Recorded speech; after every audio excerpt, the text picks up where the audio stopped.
मरने का ये ढोंग रचकर मुझसे सत्य बुलवा ही लिया ना, वो सत्य जो मैं अपने हृदय में छुपाए बैठी थी। हाँ, मुझे ये ढोंग रचना पड़ा माँ, किंतु आपसे ये मनवाने के लिए नहीं कि आप मेरी माँ हैं, बल्कि आपसे उन प्रश्नों के उत्तर प्राप्त करवाने के लिए भी जो पूरा स्वप्न बनकर मुझे आतंकित करते आ रहे हैं।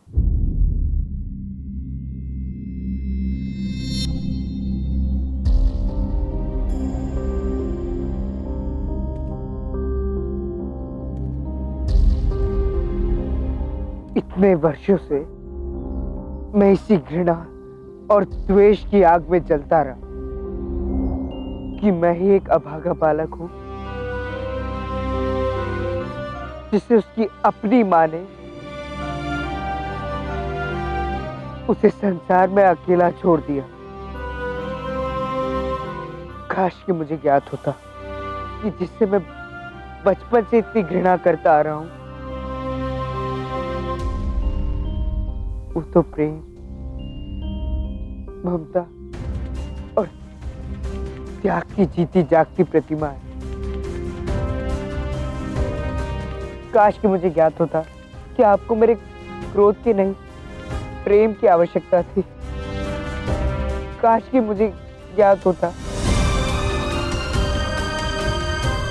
कि आपको मेरी सहायता की आवश्यकता थी, कि उस दुष्ट धनानंद की क्रूरता से आपको मुक्ति की आवश्यकता थी।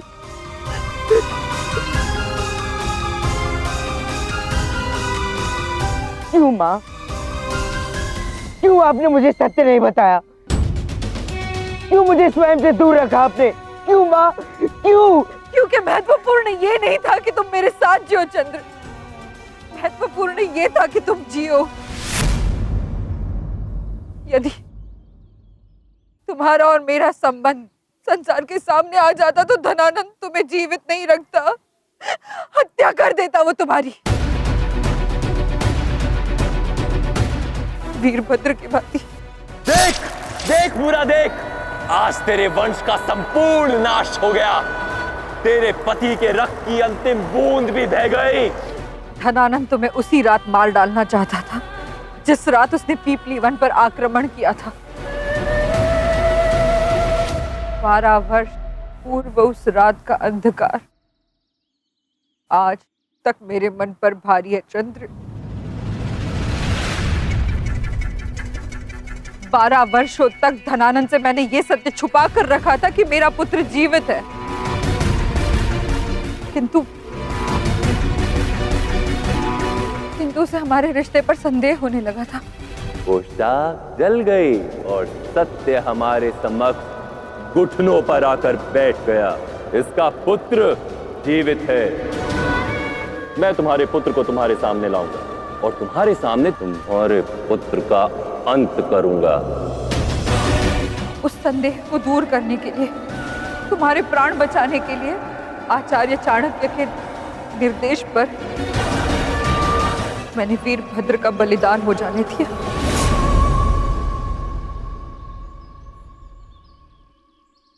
यदि मैं तुम्हारे पास आती, तुम्हें सत्य बताती, तो इतने वर्षों से दबी तुम्हारे मन में जो भावनाएं हैं वो तुम धनानंद के सामने व्यक्त कर देते। तुम्हारे प्राण संकट में आ जाते, वीरभद्र का बलिदान व्यर्थ चला जाता और मेरी वर्षों की तपस्या भी विफल हो जाती। इसलिए मैंने तुमसे झूठ बोला।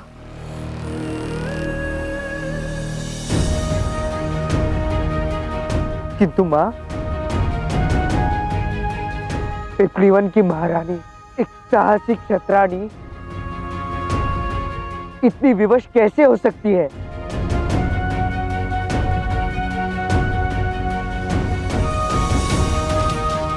मुझे अपने अतीत के विषय में सब कुछ जानना है माँ। मुझे बताइए माँ।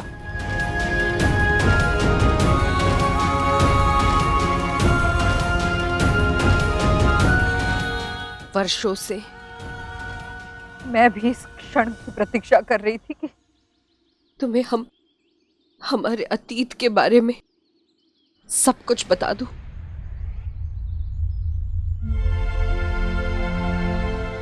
12 वर्ष पूर्व हमारा घर, हमारा राज्य पीपली वन क्षत्रिय साम्राज्य का एकमात्र राज्य था जिसे नंद अपने अधीन नहीं कर पाए थे। पीपली वन केवल क्षत्रियों के गौरव का कारण नहीं था, बल्कि मगध की चिंता का कारण भी था।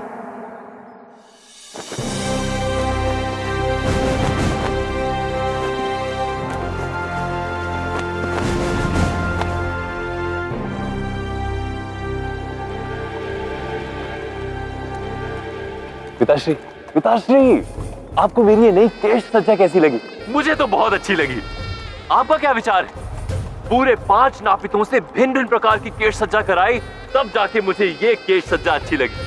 क्या लगता है आपको कल राज्य अभिषेक में सम्राट पद्मानंद के पुत्र धनानंद की ये केश सज्जा सबको अभिभूत करेगी? अच्छा लगा तुम्हारा अपने केशों के प्रति इतना प्रेम देखकर। अच्छा लगा, क्योंकि ये केश ही तो हैं जो हम नापितों की पहचान है। हमारा मूल इन्हीं से है। किंतु यदि जीवन में मूल से ऊपर उठकर कुछ अधिक करने की इच्छा हो तो ये पथ, धनानंद, ये पथ तुम्हें वहां तक ले जाएगा जहां तक तुम्हारा पिता भी कभी नहीं पहुंच पाया। पिपलीवान? हाँ, पिपलीवान। धनानंद, तुमसे पूर्व तुम्हारे 7 भाइयों ने एक वर्ष के लिए मगध पर शासन तो किया, किंतु वो सभी पिपलीवान पर अपना आधिपत्य स्थापित करने में असमर्थ रहे। यही वो एकमात्र राज्य शेष है जो हमारे मार्ग में अवरुद्ध बनकर खड़ा है, जिसके कारण क्षत्रियों का वर्चस्व, उनका मान हम नापितों से अब भी कहीं ऊंचा है। धनानंद, यदि तुमने इस क्षत्रिय राज्य पर अपनी विजय प्राप्त कर ली तो तुम नापित वंश के ऐसे राजा बन जाओगे जिसका उदाहरण शताब्दियों तक दिया जाएगा। मैं तुम्हें वचन देता हूं धनानंद कि तुम्हारी ये विजय तुम्हें मगध का सम्राट बना देगी, और वो भी सदा के लिए। अन्यथा मुझे अपने राज्य के टुकड़े टुकड़े करके 7 भाइयों में बांटने पर विवश होना पड़ेगा। अब तुम पर है कि तुम मगध के एक छत्र सम्राट बनते हो या छोटा सा प्रांत लेकर संतोष कर लेते हो।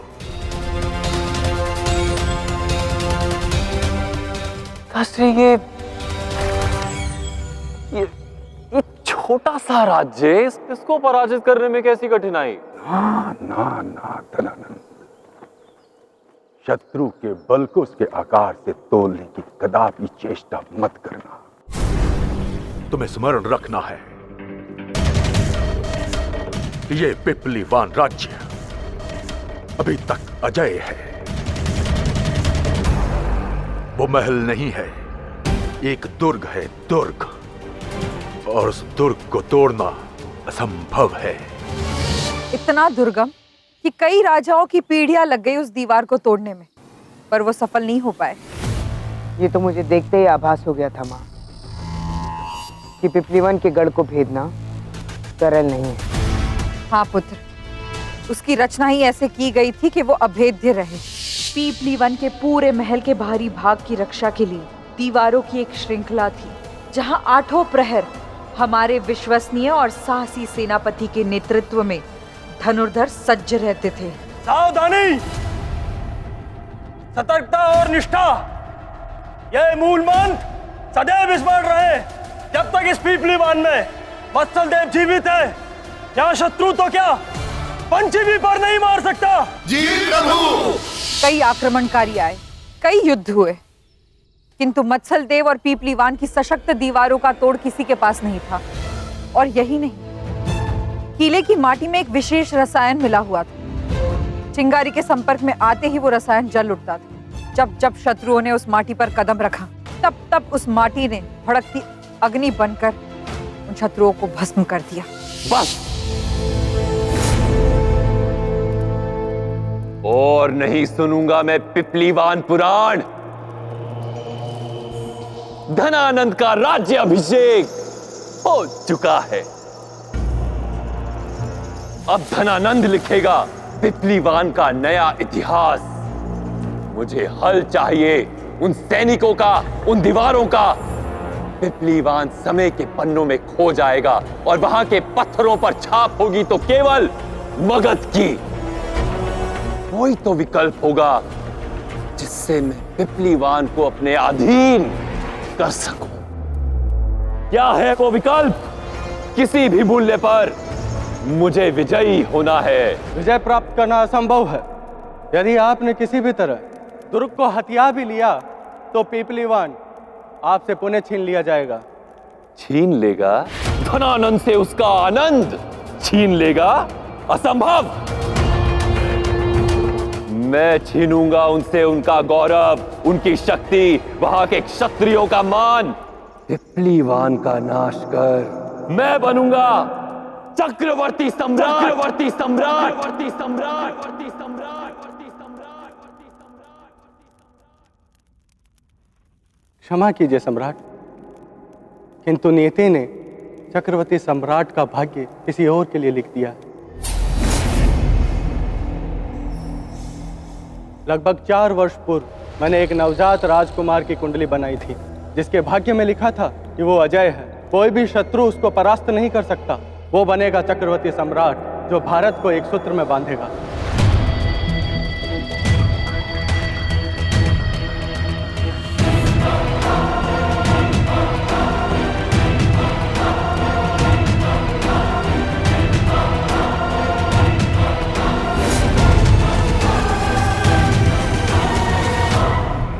किंतु एक मार्ग है सम्राट। यदि उस राजकुमार को अल्प आयु में ही मार दिया जाए तो आपका चक्रवर्ती सम्राट बनने का पथ सुगम हो जाएगा। अन्यथा अन्यथा वो राजकुमार बड़ा होकर आपका काल बनेगा।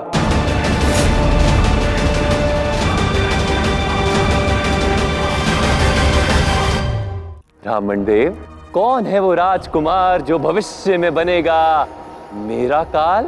नाम ज्ञात नहीं है, किंतु इतना ज्ञात है कि वो और कोई नहीं, पिपलीवान का राजकुमार।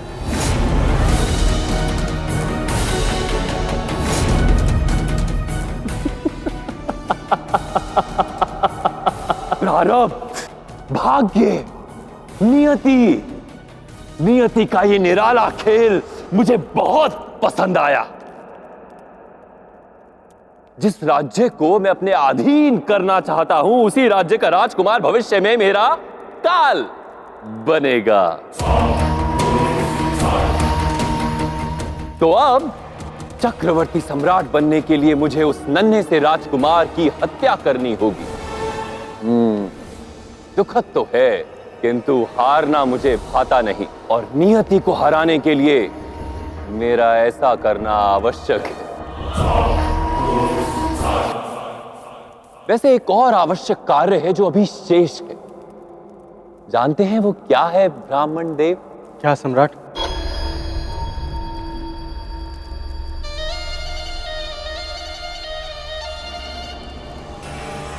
कि आपकी काली जिह्वा से काले शब्द ना निकले।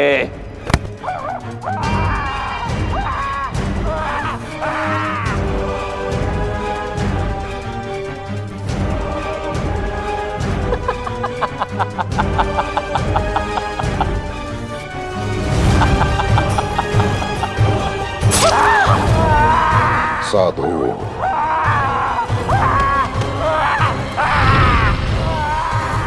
मौन हुआ नियति का नाद। अब मुझे उस पिपलीवान के राजकुमार के दर्शन करने। मैं हूँ चंद्रगुप्त मौर्य, पिपलीवान का राजकुमार। रुक जाओ। जो कभी मेरे प्रजा या मेरे परिवार को चुनौती देगा, उसको मेरा सामना करना पड़ेगा। चंद्रगुप्त, मेरा पैर। पिताश्री आपके पैर को?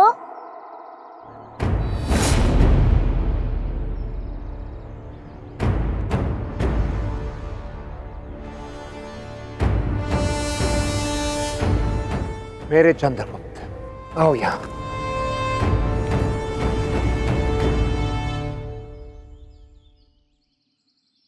सेनापति मत्सलदेव, इस योद्धा ने अपनी तलवार त्याग दी। तुम्हें तो चंद्रगुप्त को डांटना चाहिए। क्षमा कीजिए महाराज, मैं कृतज्ञ हूँ। आपने और महारानी ने सदैव मुझे अपने परिवार का हिस्सा माना, परंतु इन अन्य राजकुमार को मैं डांटूं, ये मुझसे नहीं होगा।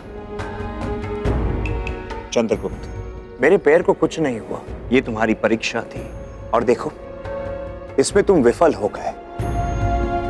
मैंने तुम्हें कितनी बार समझाया है पुत्र, जब शत्रु तुम्हारे सामने हो तो तुम्हारा पूरा ध्यान केवल विजय पर होना चाहिए। कोई भावना तुम पर हावी नहीं होनी चाहिए पुत्र, तब विजय तुम्हारी होगी। किंतु पिताश्री, एक योद्धा में बल के साथ साथ करुणा भी होनी चाहिए ना? बिना करुणा के तो योद्धा हत्यारा बन जाएगा, माँ ने सिखाया है। अति उत्तम चंद्रगुप्त।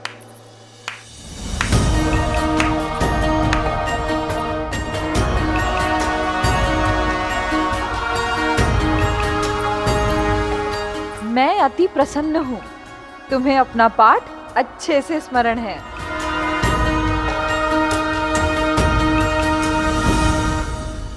मूरा, ये क्या पाठ पढ़ा रही है आप चंद्रगुप्त को? मैं यहाँ दिन रात उसे एक सशक्त योद्धा बनाने का प्रयास कर रहा हूँ। और आप है कि उसे करुणा के भूल भुलैया में उलझा कर कोमल बना रही है।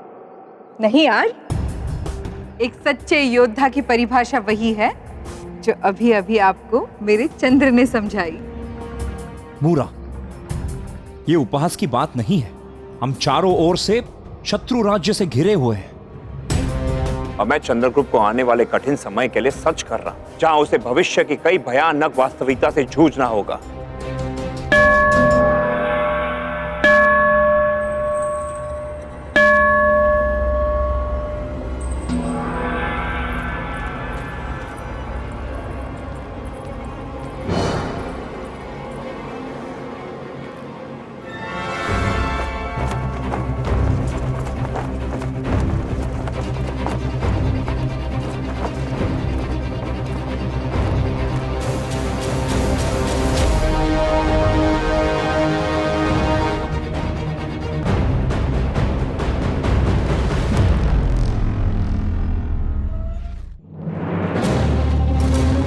पिपलीवान के महान क्षत्रिय राजा को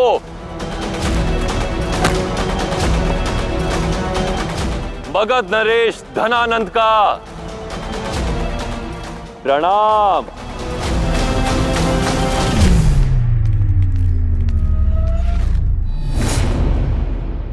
धनानंद शांति का दूत बनकर आया था, घुटनों पर टिके हुए, हाथ जोड़े हुए। पीपलीवन नरेश के सामने उसने मित्रता की भीख मांगी थी।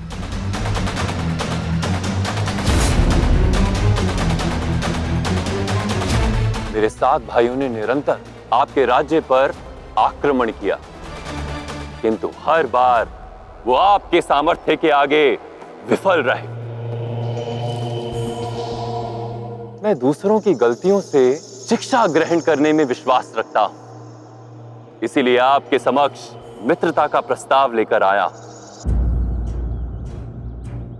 आशा करता हूं कि हमारे बीच की एक शत्रुता और द्वेष समाप्त हो जाएगा। इसीलिए मैं आपके लिए एक उपहार लाया हूं।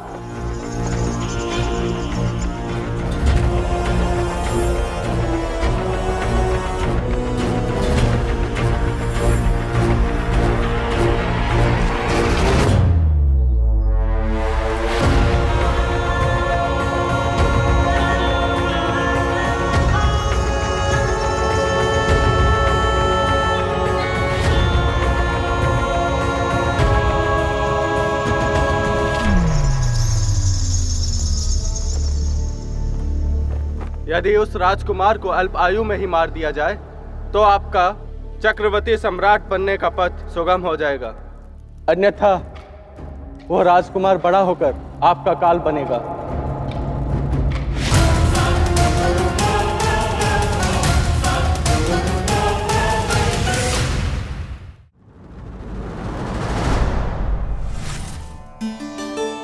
दूध में नींबू की कुछ बूंदें डालते ही दूध फट जाता है, परंतु उसी दूध में कितनी भी खांड डालो यह नहीं फटता।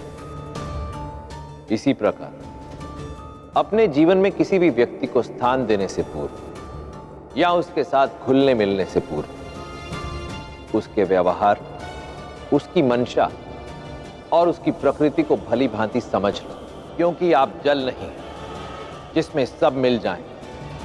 इसलिए सतर्क रहो, क्योंकि धूर्त की संगति का मूल्य आपको वैसे ही चुकाना पड़ सकता है जैसे दूध नींबू में मिलकर चुकाता है। नीतियां मेरी, नियति आपकी।